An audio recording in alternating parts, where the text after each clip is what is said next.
Welcome back. My guest today is the Honourable Don Boudria, Member of Parliament for Glengarry-Prescott, Russel, Minister of State and Leader of the Government in the House of Commons.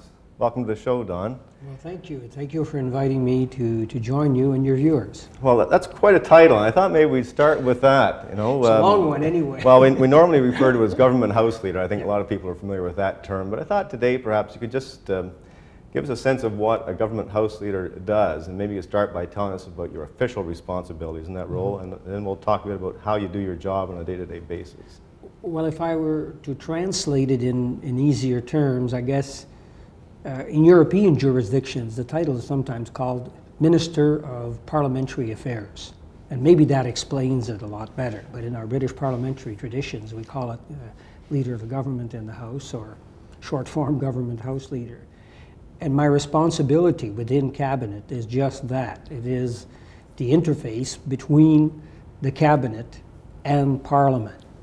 In other words, then, in a tangible way, on a daily basis, I offer the agenda of Parliament. If today, as we're doing this interview, we do Bill C-20 and Bill 62 in the House of Commons, it's because I put that on the agenda, and no other minister does that. I do as a minister responsible for such things. And that is your call? That's absolutely your call? Mm-hmm, mm-hmm. Yeah. In some jurisdictions, the Speaker makes that determination. For instance, in the United States, the Speaker of the House of Representatives would largely decide, perhaps in cooperation with the administration, perhaps not, what bill is going to be debated on any particular day. Well, in our system, the Speaker does not intervene in that process. It's just not part of our parliamentary traditions. Neither this Speaker, his predecessor, or anyone before that, nor is it the case in the British House. Speakers here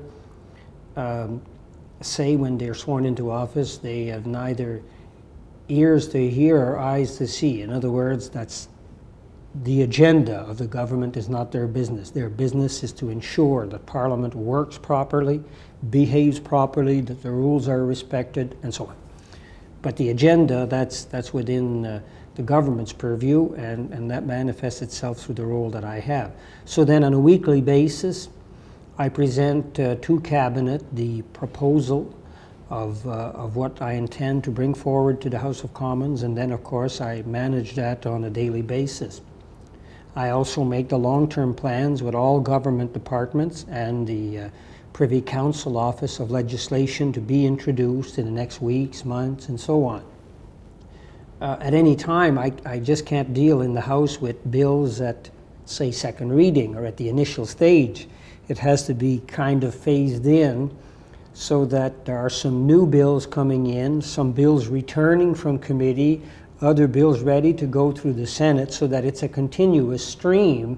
Otherwise, we would have periods in which we would work literally 24 hours a day, other periods doing nothing, and then so on, you see? But it's a lot of juggling, and I think most people are familiar with the legislative process in terms of first reading, second reading, third reading, and off to the Senate.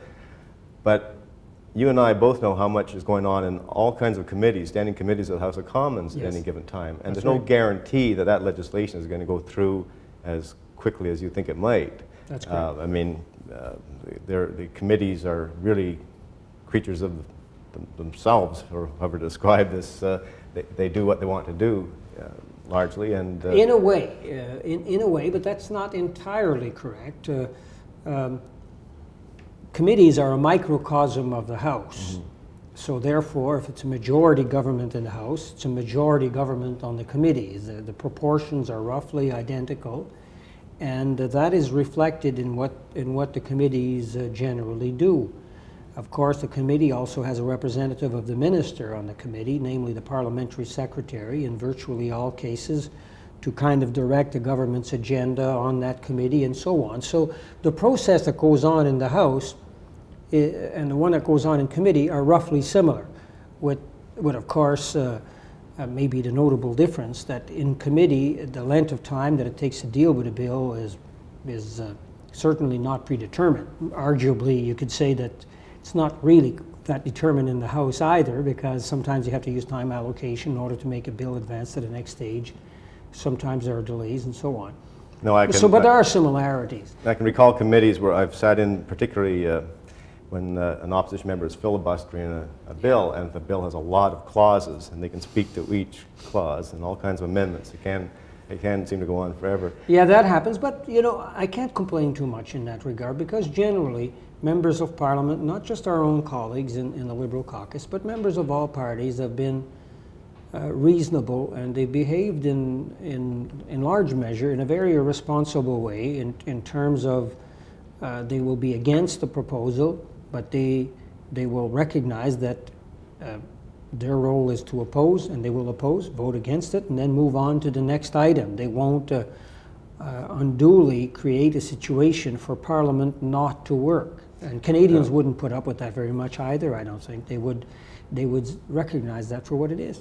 And that brings up something else I wanted to ask you about. As government House Leader, again, this kind of behind-the-scenes look at how you do your job, how do you juggle the demands of 4 opposition parties?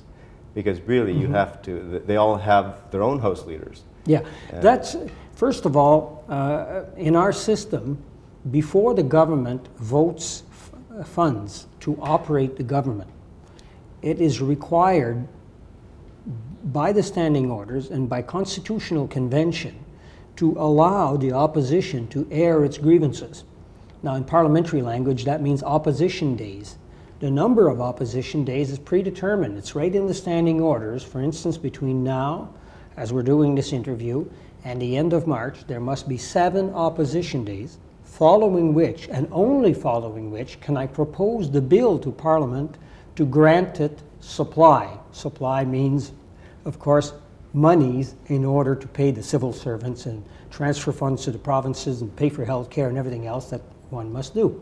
So I must have these opposition days. They're a portion amongst all political parties, and I have a meeting with the opposition House leaders, all of them, every Tuesday afternoon. I propose to them the parliamentary agenda, what bill I'll be doing in the short term, the bills that I intend to offer to the House on a longer term calendar, as well as pinpointing, to the extent that I can, when each opposition day is on that calendar, in order to help them so that they can tell their colleague who's an expert in a particular area, well, be sure to be here next Tuesday because we're going to debate this issue, which we know is dear to you and where you have an expertise on behalf of us, us being the political party in question on the opposition side.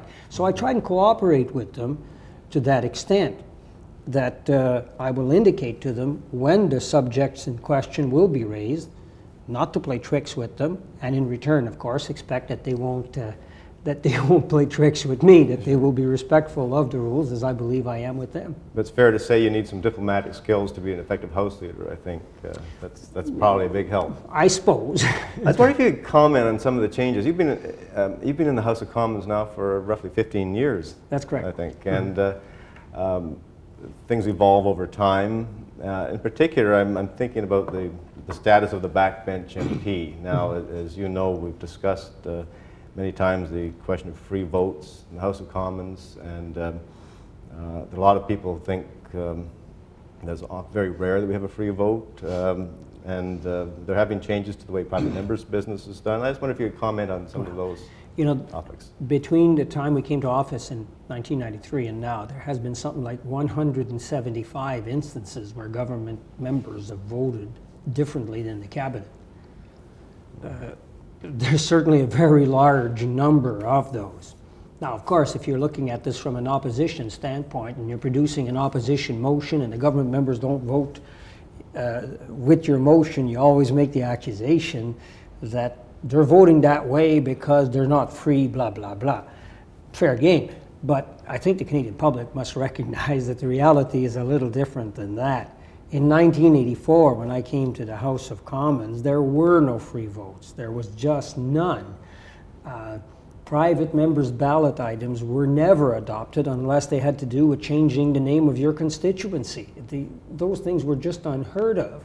Today, of course, we pass various private members' items almost every week. We have a private members' item that makes it past the House of Commons and goes to the Senate. And eventually we have items that are enacted into law and so on. So we're in a very different condition. But I'm sure the Canadian public also realizes that not all votes can be free votes. And the reason for that is obvious. When you and I ran in 1993 or in 1997, we presented our game plan to the Canadian people. We call it the Red Book. In other words, the manifesto of our party, as did other parties. Now, we didn't say in there, note at the bottom, we'll only do this providing our members don't defeat us on a free vote. We ran with a program to eliminate the deficit, to create jobs as we have, and only recently we found out that we had the lowest unemployment rate in 9 or 10 years, some 7.8%. Well, how did we achieve that? Not by having free votes and having people vote against a particular program all the time. We did that because we stuck to the commitments that we had made without caveats and so on. Good. Well, we're going to have to end there, Don, but it's been great having you on the show. It's been an interesting look behind the scenes, and I hope we can do this again sometime. Well, it'd be a pleasure, and thank you for the kind invitation. Yeah.